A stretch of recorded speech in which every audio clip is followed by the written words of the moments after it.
Good morning.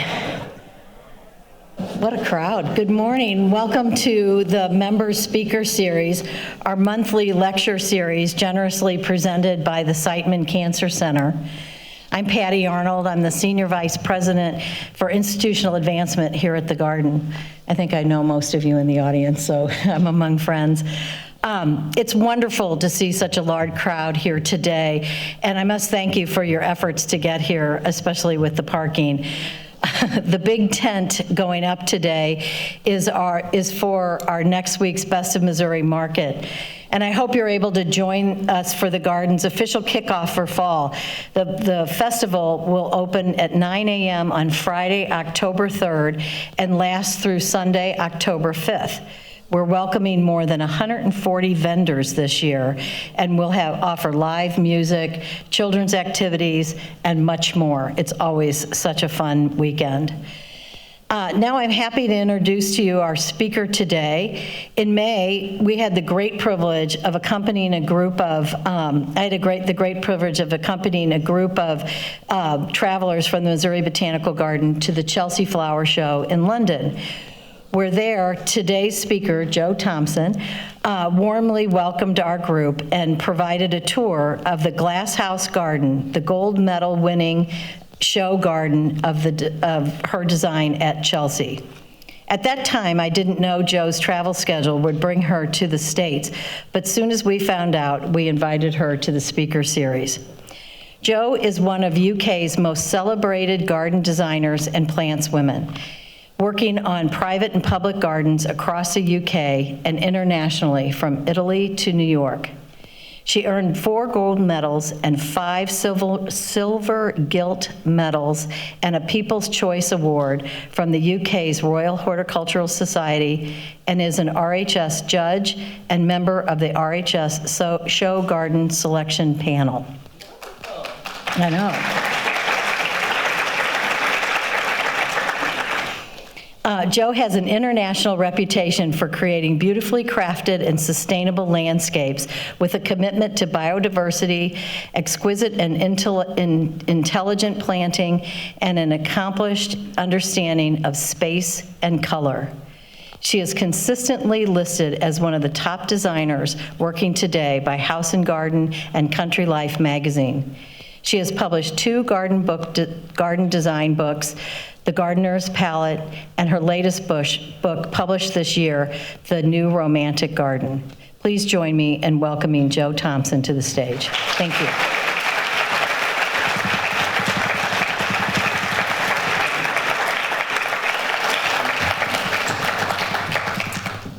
Thank you so much, Patty, for such a lovely introduction, and thank you very much, everyone, for having me here in your beautiful botanical garden. It really is wonderful and living up to its reputation already. I'd heard so much about it and read about it, but oh my goodness, it's lovely to be here. And today I'm going to be talking about the book, The New Romantic Garden. Many of the slides will be in the presentation. Many of the slides that are in the presentation will be in the book, but there are some little special extra ones that I've slid in for you. And I think I'm right in that there will be time for questions afterwards. So if you do have any questions, hang on to them and ask me afterwards, and I'll try to answer them. So someone once remarked to me that if someone says your garden is magical, then isn't that the very best compliment that you can have? And I think we're all here in a truly magical garden here in Missouri. But what is that magic? What makes the magic? Is it the colours? Is it the mystery? Is it those hints at the end of one of the long walks that there's something lying beyond? Is there a hint of something you can't quite see? Is it the fragrance that beckons you, lures you onwards? Is it the colour palette, those exquisite layers of green of the many extraordinary trees here, or the blues and purples of flowers? Is it those playful moments? Is it the statue that you just spot, just nestled in a little alcove? Is it a weeping tree where you can imagine a table and chairs underneath it, and you immediately start to picture life's moments there, maybe having a picnic there or somewhere to retreat on a really hot day. Well, I'd say it's all of these elements which weave together to create the magic, the backdrop to life's moments, the romance. And in this book, I wanted to unravel all these elements and pick apart what it is that, and more importantly, how to achieve that magic. So it isn't just a coffee table book with pretty pictures. I really wanted to create a kind of manual to explain how I work, how I create gardens with atmosphere. So why did I become a designer? I think it was, as I just said, I wanted to create spaces, not just beautifully planted spaces, of course, they're gardens, but I wanted to create this backdrop for life's moments. I think about the happiest times I've had in gardens, and so many memories are wrapped up with gardens. Just thinking of my children's first steps on the grass, thinking of dogs lying, sleeping on the lawn, of parties, of family lunches, of all those wonderful spaces where a garden is the backdrop. And some 30, 35 years later, this fascination with enhancing a space's potential wraps my mind up. It really wraps itself up every time I visit a new garden. And it isn't a complete image that forms in my head when I visit a new project. The clients often say to me, what are you imagining there? Or what are you imagining over here? This is on the first visit. And I say to them, I can't actually picture what your garden is going to be like. And they look at me a bit kind of puzzled and think, well, isn't that your job? And I said, but I do know what it's going to feel like. And that's the most important thing for me, is to get that garden feeling right, sitting in its space and having some kind of atmosphere. And it doesn't matter whether the garden is big or small, whether it's a courtyard, a lawn, a window box. I just want it to be that backdrop for life's moments. Now, what I'm going to show you first is that, don't worry, this isn't an after picture, this is a before picture. Just in case, sometimes it's sort of like an embarrassed silence when I show this sort of thing. I think, oh no, where have we come to? Who is this woman? Anyhow, this isn't in the book, and this is actually what my own garden was like when I first moved there. So I don't often show this, but I'm sharing it with you, and you can see it's bleak. There is nothing there apart from quite a sad little lavender hedge. It's open to other houses. There's no privacy. There are these strange kind of like trellis screens panels that are just floating above the fence. And it's in the middle of a village. It's the best of all worlds. The lifestyle here enticed me with its promises.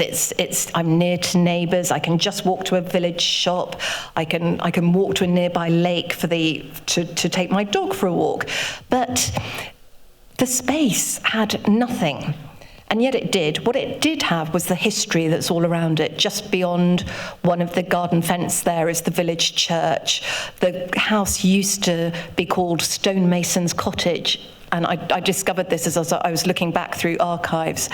And I'm using all these ideas and more to feed into the design. And what I wanted to do was create a garden filled with flowers and filled with roses. So if you look at that top left image, which is there, over here, I'm going to show you an after of that, if this works. Here we go.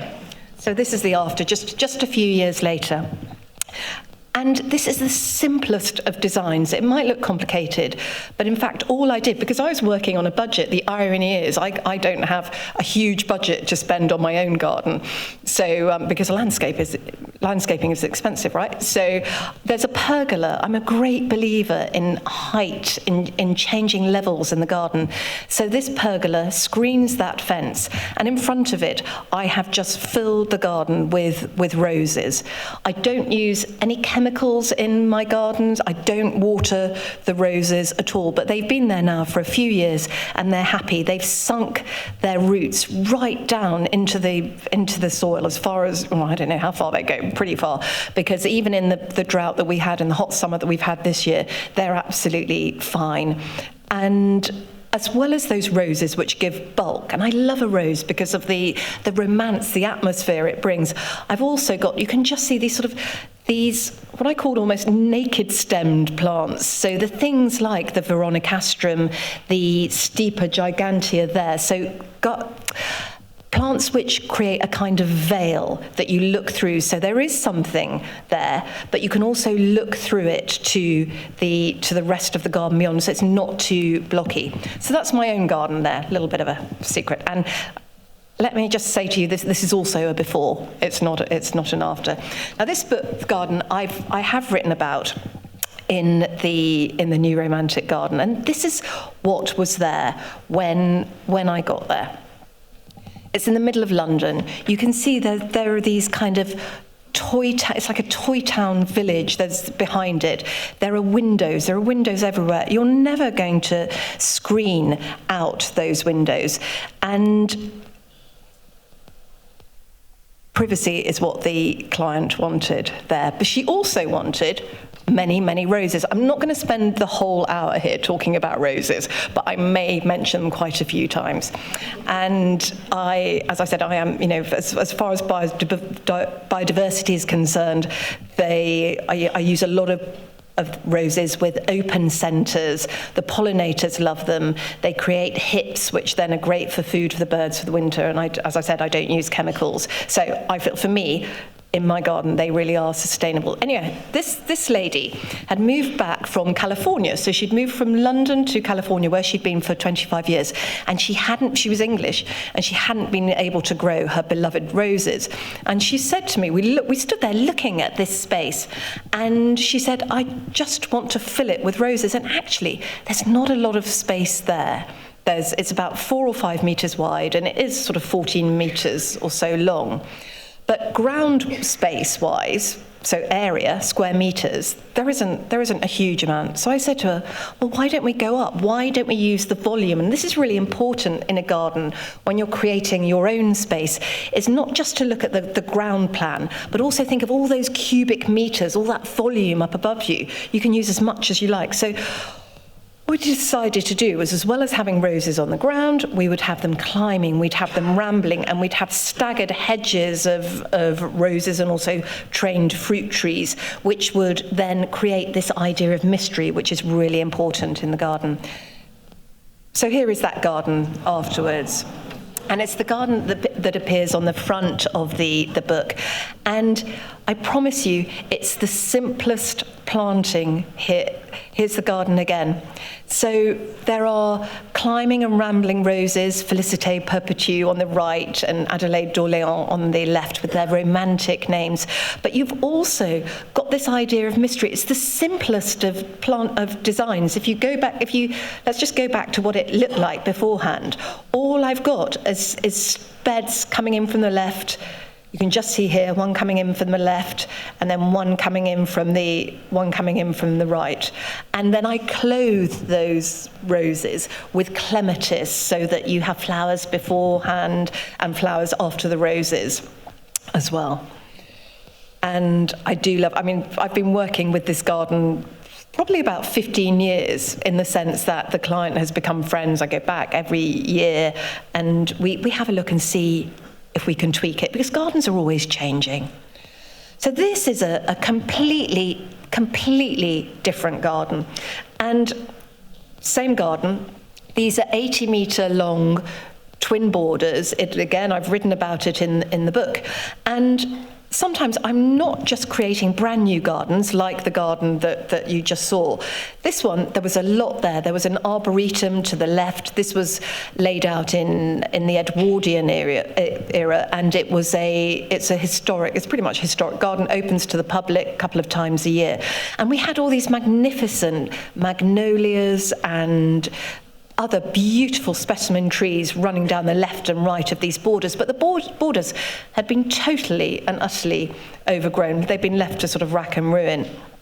And so I went in and, just again, looking at layers of plants, created a rose border at the beginning of the garden, and then as you see here, you've got the roses, and then the roses kind of disappear as the borders get shadier. But I didn't want to, if I'm working on a garden that's already there, I don't want to take out trees, of course not. I don't want to take out shrubs. I don't want to take out anything if I can help it. And you see these mounds of, here we've got a berberis and euonymus and pittosporum here, these topiarized mounds. When I first went to that garden, they were all completely overgrown. They were huge. They were sort of 20, some of them, 15, no, not even 15 feet across. I'm exaggerating, but, they were really, really out of shape. And I thought, rather than take them out, let's have a bit of fun first. So the gardener came along with his chainsaw, basically, and sort of cut them into shapes. And we thought, let's see if they work. And they do, and they give that structure and there's a bit of informality there. You've got these really long borders, which are super formal, but you've also got these clipped shapes, which, although they're clipped and formal, they're not, you've got three on one side, one on the other. So there is a little bit of sort of haphazardness to it. And all the time I'm thinking about these borders and creating them, I'm also thinking about who and what has gone before. As I say, these borders have been around for over 100 years. Imagine who's walked up and down them and what's gone on in the little paths behind them, who are the gardeners who looked after them. These are all the things I'm thinking of as I'm trying to put that story together.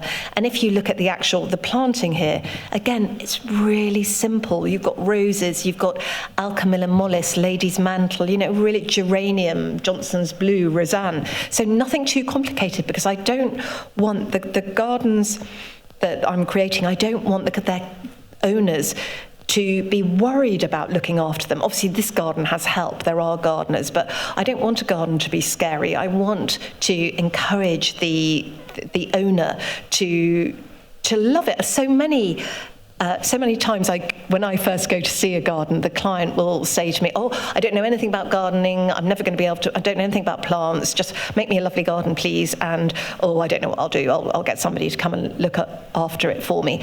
And so nothing gives me greater pleasure than kind of 5 years later when I'll go back and the client is there, they've put a potting shed in, they've rolled up their sleeves, they're planting, they're propagating, they're having fun, and they're gardening, and they've been introduced to the joy of gardening, and they're captured and they're obsessed, and I love it. And this is just one of those beautiful magnolias. That's Magnolia Betty Jessel, and that's in the borders there. In fact, it's right at the very back of that long twin border arrangement there. And it was it's huge, and it's one of the things that gave me the inspiration for all of the colours in this space. Okay, there's another before. None of these are in the book, so these are special. So it's, I'll often be met with this kind of view when I see a project for the first time. So it's an empty space, it's full of nothing, full of possibility. And here there were blue skies and green landscape beyond, and it's populated with there were fascinating ideas that I'd been talked to about by the architect. And the words that they were talking about were quirky, people, relevant, fun, creating a magical retreat to tap into that primeval instinct for a community to gather around a fire in the clearing in the woods. These are what they said to me. And the reason that they're saying a community is because this is a pub garden, or was going to be a pub garden. And it's my local pub, so that's really handy. It's just 2 minutes away from where I live. It's brilliant. I get free drinks when I go there now.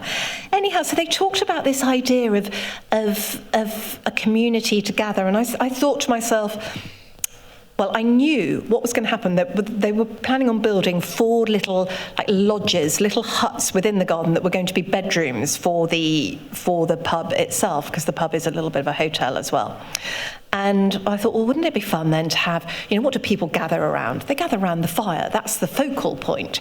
And curves feel really kind of embracing, and maybe we'd have curved seats so that people can either sit by themselves or sit with other people or sit with a group of people. So this is what I came up with here. And it's a super simple design. Oh, thank you. Oh, it's a super simple design. You've got these curving seats. You've got the fire pit in the middle. And we decided that you can just see the supporting walls. You see these Gabion walls here. They were actually filled with rocks that were found on site, with bottles, so all the sort of the rubbish from all the recycling from the kitchens, bottles and things like that. We would put the lids on so that no insects could get in and not be able to get out again. And it's just a bit of fun, and it gives it the personality. We fill this with tulips. I'll show you more tulips later.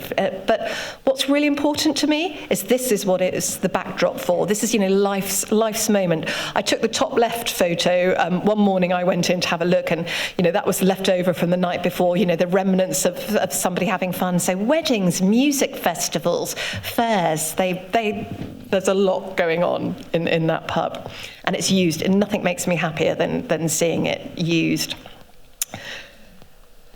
So I was really interested reading about the history of the Missouri Botanical Garden, that actually one of Shaw's inspirations, according to the book I was reading this morning, was a visit to Chatsworth in the UK. And I don't know if any of you have been to Chatsworth House, but it is big. It's on a big scale. Well, big for the UK. I mean, it might actually, you could put Chatsworth here in the States and it probably would feel like kind of normal scale. But it's a big old place, and the landscape is vast. And I was asked to create this temporary exhibit there, a kind of installation, and I just took a look at the site and thought, what am I going to do in a landscape that's so big and that has got so much beautiful art in it? There's an incredible collection of art throughout the gardens. So I thought I'd just have a little bit of fun. I got the biggest trees that I could find. So these ones in the photograph are brought in, so they're big field maples that have been brought in. But then I thought, as I'm not going to be able to use gold and silver and all the precious metals that have been used elsewhere in the garden, I didn't have a budget for this because this was for the Royal Horticultural Society, and they so it's only allowed a certain amount. So I decided to use construction materials, and so created out of steel rebar, which is actually that sort of the rusted metal that you see that holds concrete together, basically forms that grid. Put it together in a sculptural form that went 100 metres along the river Derwent there, which flows through the Chatsworth estate. So this wove in and out, and I didn't want my planting to be formal again, because I'm looking at that incredibly wild landscape beyond. Well, when I say wild, it's not that wild. It's parkland, but it's vast. It feels natural. So the planting had to feel the same, and I'll keep coming back to that idea of the planting feeling natural, feeling as if, yes, there are dahlias in there, species dahlias. So there's some very sort of formal, obviously ornamental varieties, but they look as if they could be daisies. They look as if they could be native flowers. So I'm never including anything that doesn't feel right. If I planted that with bamboo, for example, I would have, it would feel wrong. So I'm always looking for things which feel right in the site. And sometimes less is more. Sometimes the client will ask me to do something, and I'll talk myself out of a job. So, excuse me, and this garden was you may have heard of a writer called Justine Picardy. And she writes, she's written a wonderful biography of Coco Chanel. She's written a biography of Catherine Dior, who was Christian Dior's sister. And she came to me and said, right, she had this new house, and could I landscape all of the gardens? And I took a look at it, and I said, you know what? You only need some flowers up by the house. You can just see in the left picture there, sorry, not in the left picture, you can just see in the picture there on the left the white of the building peering out from behind the copper beech. And there, round the house, are some little beds which you put in. And this house had been lived in, it's a Victorian rectory, but before she got there, it had had the same owners for the last 40 years. And they'd used chemicals, they'd used spray. And so we said the first thing we're going to stop doing was using the chemicals. And hopefully we would encourage the wildflower back, we'd create wildflower meadows, we'd leave, in some places we'd just leave the grass to grow, but keeping an eye on things like brambles. And sure enough, 5 years later, the orchids, wild orchids, started coming back. This is the front of the house there. So wild meadows, this is the entrance to the house. So very different from what you'd expect for a sort of Victorian rectory. You might expect just kind of, very sort of formal parterres and so on. But I wanted it to be different. I wanted it to feel as if the house was just coming out of the grass, out of the meadow. And also I wanted to reflect the personality of Justine, who's an incredibly gentle, sort of informal person, and anything too stiff and contrived just wouldn't have been her. And these are the beds that are just outside the house. And again, super simple. You've got the alliums in there, but you've also got the umbels. So we've got pimpinella in there and carophyllum. There's centaurea in there. There are and nepeta and geraniums. So really, really simple, but just together creating almost a tangle. And everywhere else, all we've done, so especially in this picture, what we did was let the grass grow. So rather than this is what I mean by talking myself out of a job, rather than creating I could have filled that space very happily with stuff, but actually all we needed to do was just create beds around the house and then mow some of the grass and then leave the rest to grow long, and then everyone's happy. The birds are happy, the bees are happy, all the pollinators are very happy. Okay, another before. And this is the kind of thing that greets me as well. So this is a house that was being built on a beach, and when it's called Camber Sands, which is in the southeast of the UK, and it has a huge beach. The tide goes way, way out, as you're going to see in the next picture. In this first picture, it's quite the tide is in, as probably as it sometimes comes up to the steps, but it's pretty bleak there. It can be bleak in the winter. When I said to the client who owned it, where does the prevailing wind come from? Because he'd asked me to create a garden that his family could use. I said, where does the wind come from? And he fell about laughing and said, everywhere. So I thought, well, the first thing then what we need to do is look at what's around. There are sand dunes around. Why don't we recreate some sand dunes, some height? Again, that wonderful height that makes such a difference in the garden. Let's create dips. And so we created this. We can't really, there's no point trying to block off that garden. Let's go back to that top right image. There is no point, you can't block off the garden. The beaches are public. People do come right up to the boundary to sit and eat their lunch. So instead of trying to make it private, we embrace the view instead. We celebrate the conditions, they celebrate the local colours, the planting, the details and materials. All of these come together to hopefully work with the place rather than fighting against it. If I'd gone a bit tropical here, it's the south of the UK, tropical is not going to look right. That sort of tropical idea is not going to work against that backdrop. And you see how far the tide goes out there. I mean, that's out. And I took inspiration from things like the sea defences. So they're called groins that go, the timber groins that go out. They're doing a job, but they also inform the boundary that we created, which is just really simple oak. So hardwood posts with rope that we got from a local boat marine supplier. So it is really, it's marine rope. So one of the most, I suppose, the most popular images of this garden is this photo. And the next one, so it's a detail of those poppies. I'm just going to go back. And I'm going to say something here, is that the one thing I didn't plant in this garden, the poppies. They found themselves there. They found their way there. And I thought, if something self-seeds and it's beautiful and it's happy to be there, then why not leave it? So that is that garden. I love that. I just love that. It's always a surprise, and I'm not proud at all. So I will say, that I didn't do that. That was nature. So this is another. Okay, right. So from the beach back to London, and this is for another garden owner who's become a great friend, and he's called Sam McKnight, and he is a hairstylist. And he said to me, his one brief, what part of the brief to me was, well, fill it with flowers. There was nothing in this garden at all. It was just an absolute, it was a green rectangle. But he wanted flowers. And I said, well, let's create some mystery as well. So you can just see there's a path that works its way down on the right, but there's also a path behind the planting on the left. Tiny paths, which just mean you can walk around the garden, but also get into that central space.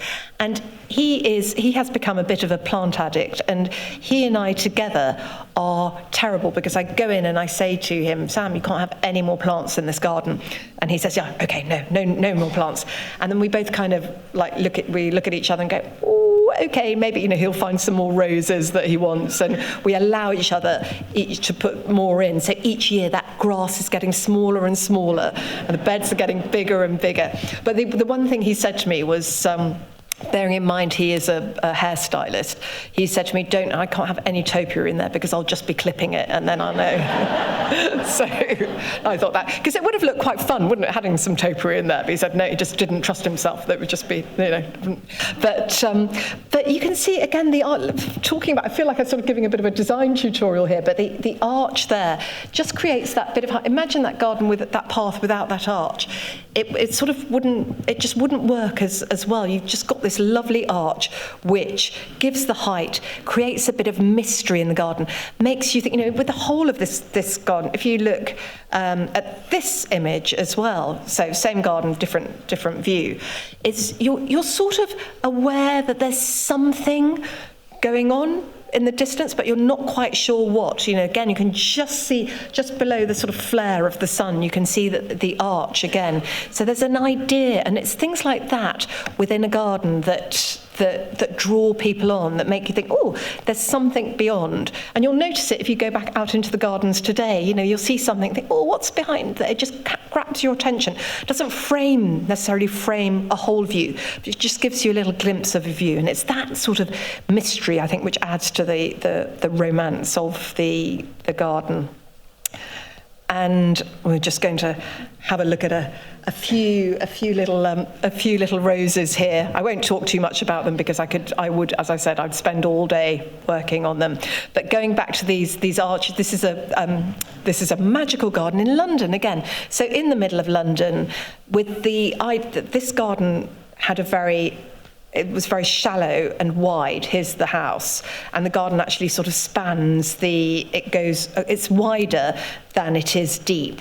So what we've done is included these arches here, and also you can see them here as well, and here's another one. So what that does is create that division again. So, I think I'm saying the same thing to you, but that the fact that all of these, they create some division, but without blocking things off. So you get the idea that the garden goes on and on and on and on. But what I want to do very quickly is just look at these irises, Benton irises, which are beautiful irises built by bred by the plantsman Cedric Morris, who created a beautiful collection of irises, which are now being traced. There's a nice new collection that Beth Chatto is growing, and there are still more to be found. But he was a great fan of these really kind of like almost murky colours. There's something really unusual about them. But when I first saw this house, I realised that they would sit, the murkiness, the not too brightness of those colours would work really well with this arts and crafts cottage in the middle of the city. So how does it start then, the design? This is a design for a family garden in London, and I've done a few case studies of a lot of these gardens on my Substack, which is called The Gardening Mind, which I think some of you are members of, but I've gone through sort of quite detailed case studies of this, and the fact that sometimes I will create a design and then I'll look at it and think, that's just a bit too much. And what had happened was the client had seen a garden that I'd done at the Chelsea Flower Show, which had a rill in it, so one of these curving water channels, and they thought, well, wouldn't that be fun to have, for their children? That'd be really lovely, sail little boats down it and all fun, all the rest of it. And then as we talked about it, I looked at it and I thought, you know what, that's a huge amount of maintenance for a start, because water, as we know, requires maintenance. It needs to be built well in the first place, and it needs looking after, otherwise it breaks, and then it just becomes this kind of this white elephant in the garden that nobody uses and looks a bit broken and rubbish. And so, going back to the fact when I said before I'm not proud, I'm not too proud to say to a client, actually, I know I've designed this and you're really excited about it, but actually I don't think it's going to work. It's a bit rubbish, so let's take it out. And they were saying, what, the real? That's the whole point of the garden. I said, I just think it's going to be too much, and it goes all the way down the garden, and it's going to just, I don't know, it's not right. And they said, but we want this idea of water and water play. And I thought, well, let's reframe this. Let's create. Why not have a place that is fun for children, but also looks smart for adults as well? And what you can't see here, well, you might be able to just see. Can you see the little, just down here, actually, there's a little spout just down there. Can you see that? Sort of there. There's a little spout, and there are 5, and you can see one just above it as well. I think there are 5 or 6 of these little water jets. And what happens is you sit down on this sculpture that is also a bench, and it's a lovely space to be. But what the children can do is they get their friends down there to sit on the bench, and then they go and switch on a switch, and water jets, those little circles there, those discs, are jets of water. And it's just a bit of, it's the fun, it's element of fun, element of surprise. Gardens don't always have to be totally serious. And this is a view of that garden looking the other way. So it's the view that I designed in the first slide there, but without that rill. And so that rill, which is super dominating there, actually has disappeared, and instead we still have the play structure at the back, which as the children grow and as the garden grows, the hedge gets taller as the children are old enough not to be supervised all the time, and so that will be hidden. And you've got these pebbles in there, they're stone pebbles, which are seats, but they're also art, so it's one thing having more than one function. I'm just going to whiz through these ones because this is the style of planting that I was talking about earlier, in the sense of things looking natural, looking as if they should be in the landscape, but also working with the garden itself. And this client, again, I have a lot of clients who want meadows coming right up to the garden. So some of these ornamental beds are filled with things like Leucanthemum vulgaris, or oxeye daisy, which is a native in the UK. And it feels, it's a big old house behind here, but there's a feeling of nature, of it being relaxed, of things not necessarily all being in their place. So if things look a bit messy one day, it kind of doesn't matter. It's almost like the client, doesn't get stressed about it, because it always looks a little bit, it looks casual. So when things are out of place, they don't have to worry. So I'm all for people being able to have some fun in the garden. You know what it's like when you go out in the garden, you always, in my own garden, I never really truly enjoy it, because I'm always looking at this thinking, I need to do this, and I need to do this, and I need to do that. And actually, for a client, all I want them to do is just have fun in the garden as well. So sometimes with gardens, again, I've written about this garden in the book in more detail, but I often have opposing opinions from partners, so husband and wife, whoever. I'll have one saying to me one thing and one saying another thing. I sometimes become a bit of a sort of marriage guidance specialist as well, in a kind of like, oh, and I have to say, I'm not getting involved sometimes. But so in this garden, the wife said to me, they were a blended family with 6 children, and the wife said to me, I want a garden filled with plants, and the husband said to me, I don't want any plants, and I just want a sports pitch.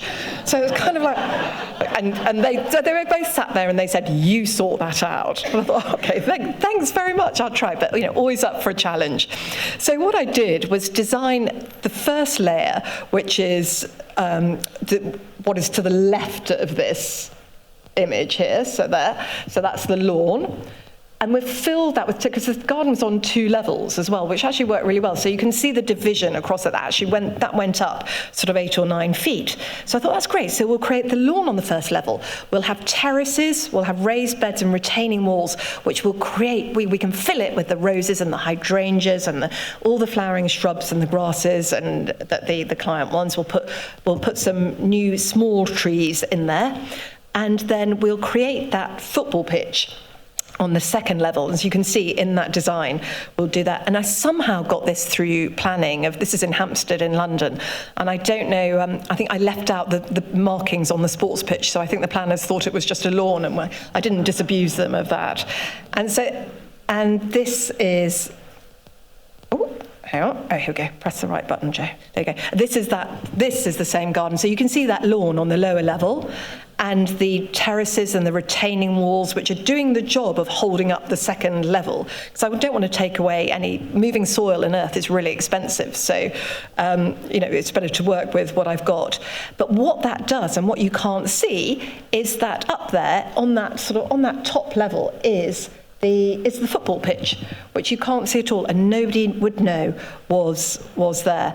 And this is the view looking down the garden from the top level. You've got winding paths made of stone, and then we've got a kind of an amphitheatre, which is for the children, the children, their friends. I mean, those children have grown now. Teenagers hang out there, but I said, better for the teenagers to be there at home than to be hanging out somewhere where you can't keep an eye on what they're doing. So actually, it works works well. Works well for everyone. But here's a little, where do I get my inspiration from, as well as the location and the client and what the client needs and what the house looks like and what their style choices are. And sometimes for a show garden, which this is a garden that I did for the Chelsea Flower Show for Wedgwood, I sent in the china, and porcelain ceramics, they had asked me to create something with an unusual colour combination, and also to something that reflected a beautiful garden. And that was it. So that's sort of carte blanche. And it's sometimes hard, it's often hard when you're creating show gardens to come up with something from absolutely nothing. You have a blank piece of paper in front of you. And the place that I thought about, that came to mind, is one of my favourite gardens in the UK, which is Iford Manor. And it's a garden which absolutely shouldn't work. I don't know if any of you have visited Iford, but if you're ever in the UK, please do go and visit it. It's near Bath, and it's one of the most magical gardens, possibly one of my most favourite kind of, it is a residential garden. It's a big garden, but the family still live there. And it's full of things that shouldn't work. It is full of, there are these almost Roman columns, there are Greek bits and pieces that have been brought back by the 1920s architect Harold Peto from his travels to Italy, Sicily, Greece. And these places, this is a little summer house in the garden, and it's absolutely magical somehow. And how does that work against the Bath landscape? I don't know. It goes against everything I say about working with the materials that are local to the site, keeping things, working with the vernacular, thinking about the architecture of the house. None of this relates to any of the things I've just said, but it works. And the most wonderful thing is, I basically almost stalked this garden. I was there so much that the owners have asked me to help. So I now do help with the garden design, any tweaks with the design, with the planting. I'm a firm believer, if you say something enough and talk to people enough, eventually something may happen. I think I just wore them down anyhow.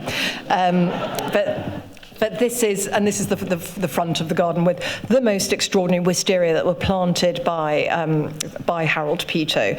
And if you do go to visit this garden, try to go in wisteria time, because the wisteria everywhere are extraordinary. This blue against the honey stone of the local Bath stone. It's absolutely beautiful. As I said, this is the front of the house. There's a wonderful pond with wisteria growing round the pond. So standard wisterias just growing round the pond, kind of freestyle. And it's a magical, magical place. And It was also one of the inspirations for this year's Chelsea Flower Show garden, which is not in the book, but I know as some of you were at Chelsea this year, very kindly came and visited, I thought I must include some of the photos. And it's possibly, I say, all gardens are my favourite garden, but out of all the gardens that I've created for Chelsea, this is probably the one that's that I feel summed up everything that it was intended to do. And I was actually asked to create it for a charity who works with women who are in custody in prison and training them in horticulture so that when they come out of prison, they can become valuable members, contributing members to the community. And rather than just sitting in their cells all day, they learn how to garden and then come out of custody and get jobs. Which is what we want, and it was humbling in so many ways. But what was wonderful was the brief, which was that these women wanted. I talked to them, worked with them a lot, and they wanted the thing which I love doing: a magical calming space in a garden. And these pictures kind of sum up that, everything I've said about mystery and atmosphere and revealing. You can see, there's something, but you don't quite know what it is beyond these trees, beyond these alcovas. And there are little nooks that you stumble across along the way. So along this path, which was based on one of the paths at Iford, were these little sort of boulders that became a seat. That wasn't even in the design. It was just one day I saw that we had this boulder left over, and there was a bit of the garden that didn't feel quite right. And I said, let's try and just get this boulder up there. The landscaper's kind of looking at me going, oh no, just moving a boulder is obviously not. I was like, you mean just do this and just do that? And it turned out to be one of the most popular parts of the garden, and there was a lot of filming done there because it just created that little alcove. And you see actually how easy something like that is to do. So you just put in your boulder or your bench, whatever it is, a little seat, so probably easier to move, just a little seat. And then we literally just popped a couple of little stepping stones up from the main path and moved the planting around so that it felt enclosed, and that created a magical space that had never ever been planned. And here's the garden again with this room that was garden room pavilion designed by Holloway Architects. But the reason I'm also showing you this garden is Chelsea gives me the chance to play about with colour, which I do love playing with colours, and I love if somebody says to me, oh, something doesn't work, I'm thinking, right, I'll make that work. And somebody had said to me, reds and peaches and corals don't really go, so I only need to hear that to go, right, I'm going to make that work. And used a rose which had been really ignored. It had been around for about 13 years. It was bred 13 years ago, and it's called Wild Rover. And I just loved its sort of murkiness again. I quite like those sort of murky colours and the beautiful reds in it. I thought, you know what? I think I'm going. I don't know if you know if Emma Bridgewater, the David Austin rose Emma Bridgewater, is available here in the States yet, but I thought those would go because it's actually got. Here you can see Wild Rover is the red on the top here, and Emma Bridgewater is the pink below. But actually, when you look at Emma Bridgewater close up, she's got kind of like corally centres which work really well. So I thought have a bit of fun with the sun planting there, doing things that I've been told wouldn't work, and then also a bit of fun with the shade planting as well. Just moving, giving people something different to look at so that the colour scheme isn't the same all the way around the garden, and also things that are appropriate to the shade as well. And one of my favourite plants there, that's Beth's poppy, beautiful poppy there.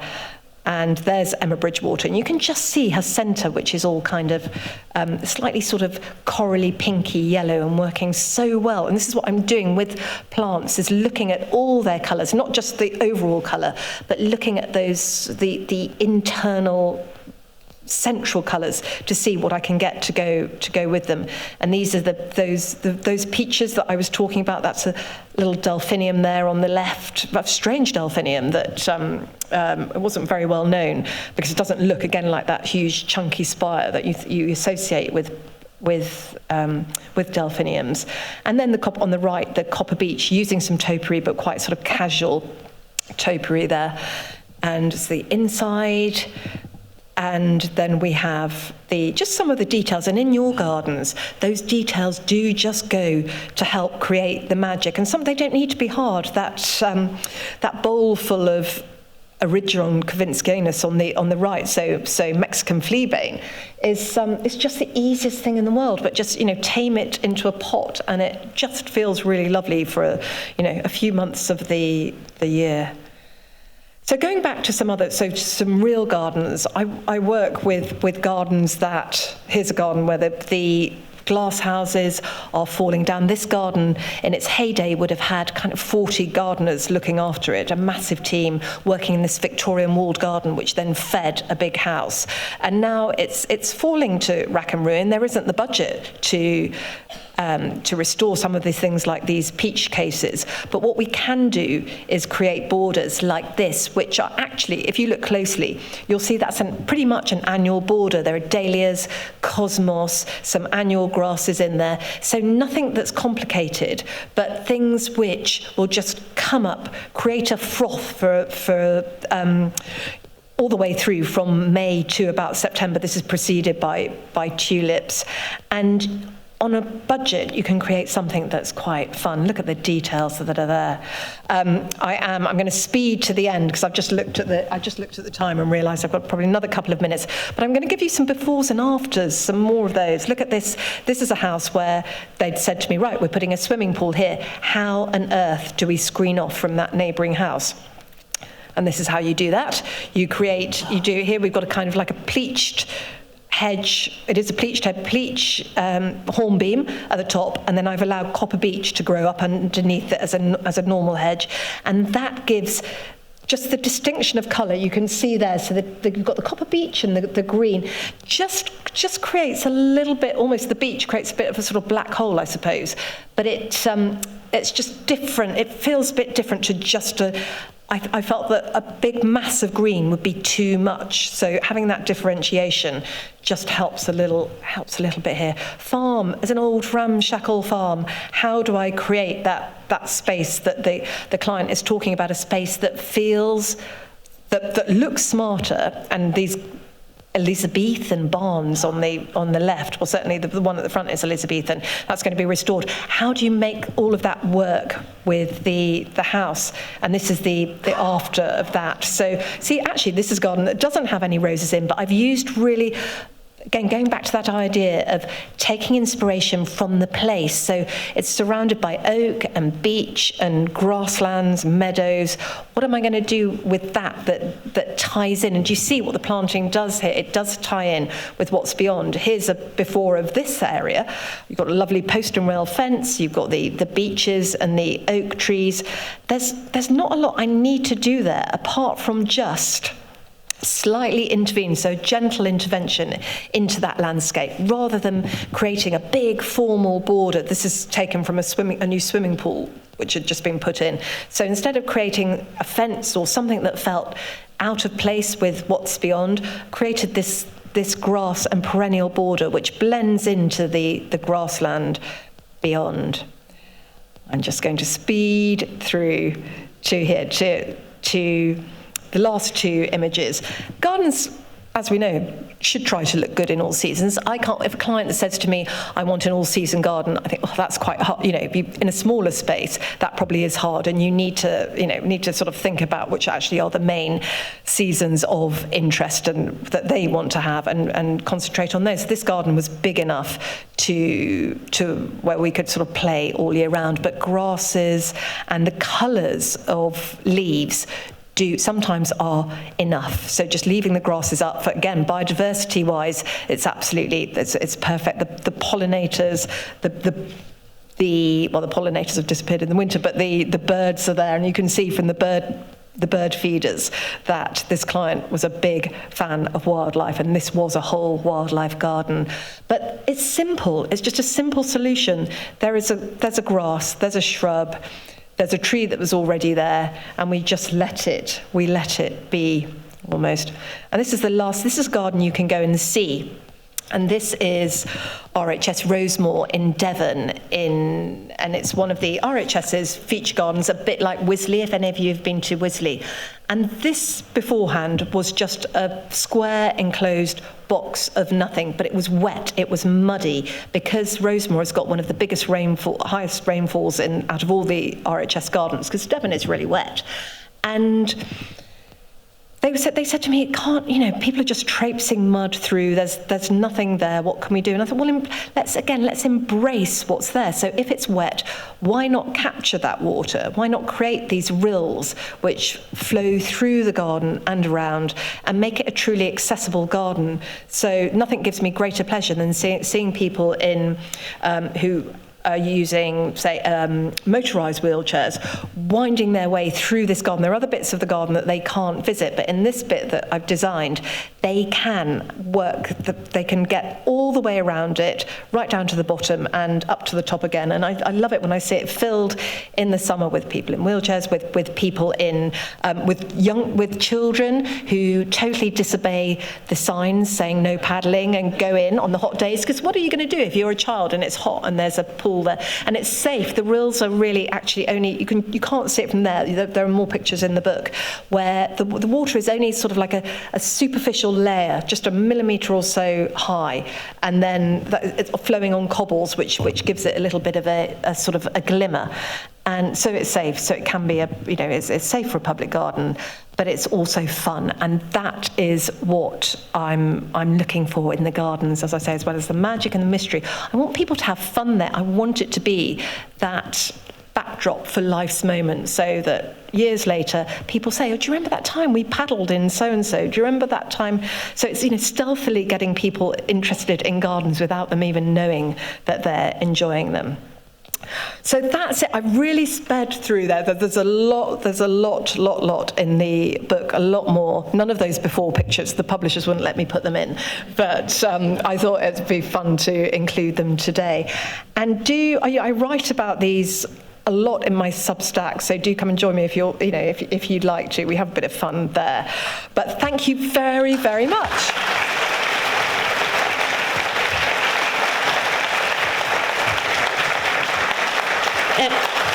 Well, thank you, everybody, and thank Joe. We're right at the hour, but we have to take a few questions. So we'll just take a few questions if anybody has them. The mic will come to you. We'll start right here. Hi, thank you for a wonderful presentation. Can you tell us what the growing season is in the UK? Yeah, so the growing season, we'd normally, so I think dormancy stopped around about sort of March, so March through to about October, probably. Yeah, so we're really lucky in the sense, that we do have, we've got that temperate climate where we can do that. All right, any other questions for Joe today? I'm coming up this way.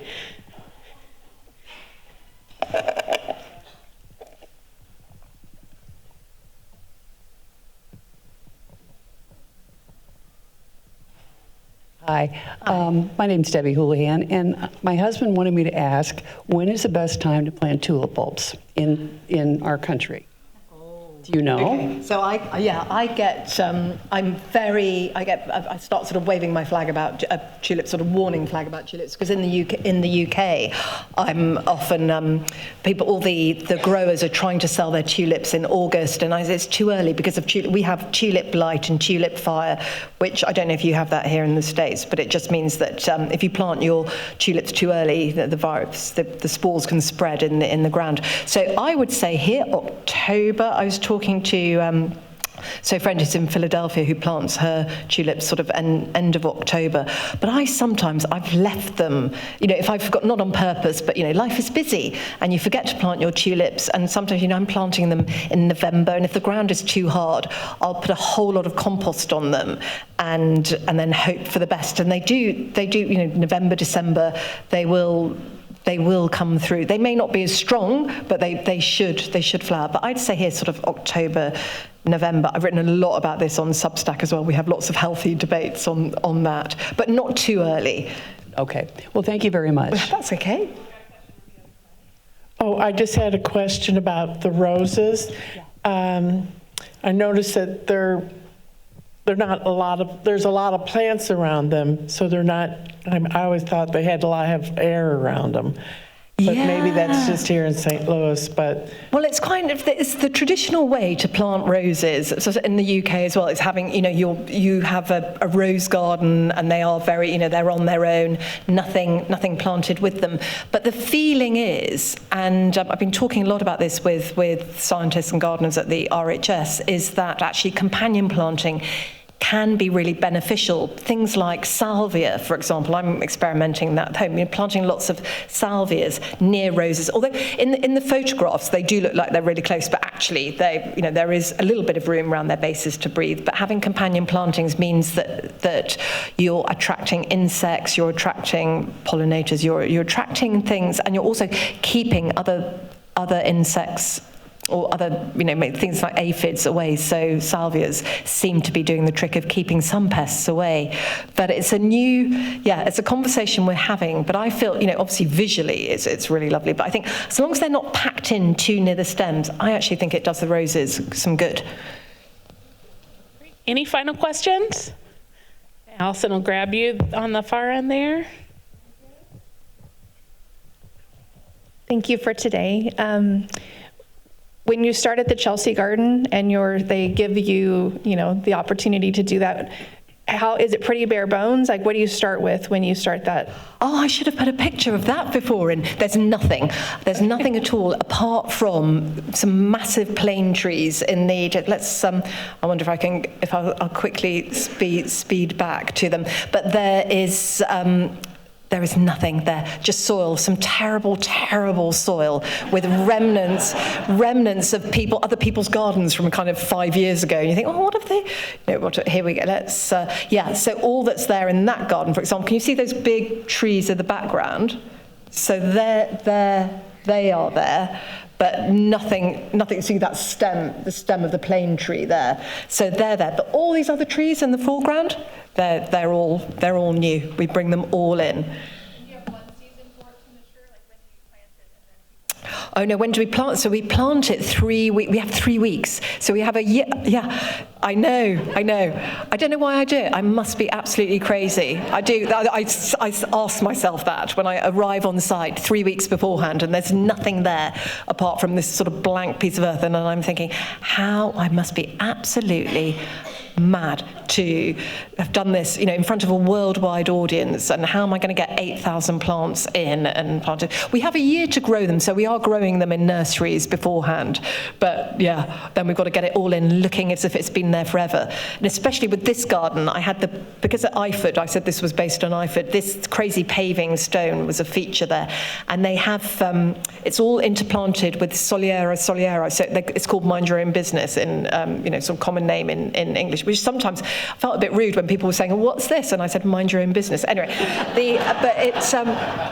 I wanted, you can just see it in some of can you see little sort of dots of green in between the paving? And I had the team on the hands and knees we've been growing it in various sizes, putting it in, trying to make it look as if it'd been there forever, walking on some bits, not walking on others.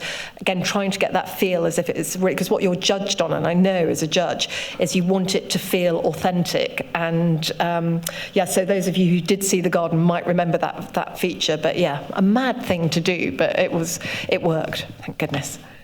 Thank you. I had a question. Some of the pictures, the layering of the garden, I've seen pictures in old British gardening books, Peter Sackville West, and there are other gardeners. So which ones where do you draw inspiration from some of them? Who are those authors? Yeah, where do I draw my inspiration from? In a sense, lots. Well, as I said, sometimes I read something and think, I'm going to do the opposite of that. So I remember, you have this idea of, in a lot of certainly earlier textbooks, there would be talk of small, low planting at the front of a border, middle height planting in the middle of a border, tall at the back of a border. And I thought, why does it have to be like that? And actually, if you bring the tall forward and create this kind of veil of planting, But if you do, I thought that would look nice, and I do, and that's what a lot of my planting is. But they need to be quite fine plants. You can't have anything too bulky with height. But a lot of my inspiration comes from people like Christopher Lloyd, just because I love his writing, Gertrude Jekyll, obviously, her work on colour, and then a lot of it is the landscape. Seeing how a landscape grows and seeing how wildflowers grow, and somehow trying to repeat that in a residential garden, but interpret it in a style using ornamental plants. So the inspiration comes from everywhere. Sometimes it might be a museum in Venice. Just seeing I was last year in the Fortuny Museum in Venice, which is wonderful. If any of you have been, sort of beautiful fabrics and so on, and a lot of the inspiration for the colours for this garden came from that. It was one of the first things I had on the mood board, with these lovely reds and clarets and blues. And we'll take one final question right here. Final one. First of all, thank you very much. This has been a wonderful lecture. You've often talked about how a path should lead you to something hidden. In our suburban gardens, many of us have a large expanse of lawn in the front of our garden. Is there a way to use, I just acquired a cast iron gate, but none of the fencing. Is there a way to blend that into that landscape as an entrance rather than the end of your pathway? Yeah, I think you could. That would be. I'm just imagining this gate. Sort of. Obviously, you'd have to have it on gate posts. Yes, that would have to stand up. Yes, I have that. But then maybe you could have sort of wonderful. Again, this sort of idea of. I'm just thinking of this idea of a gate, an old gate in a meadow or something. So you could have, say, grasses and the plants that I was talking about in one of these images, where they felt quite natural. It's the I'm not going to. Oh, here we go. Yeah. So this one, do you have planting, something that's quite low and then getting higher as it gets to the gate, and then you've got the idea that, this gate, there was something else around. There might have been a fence here once upon a time, but now it's all got overgrown. Yes, I see that. Okay, thank you very much. Pleasure. Well, thank you again. Thank everyone for being here. Thank you.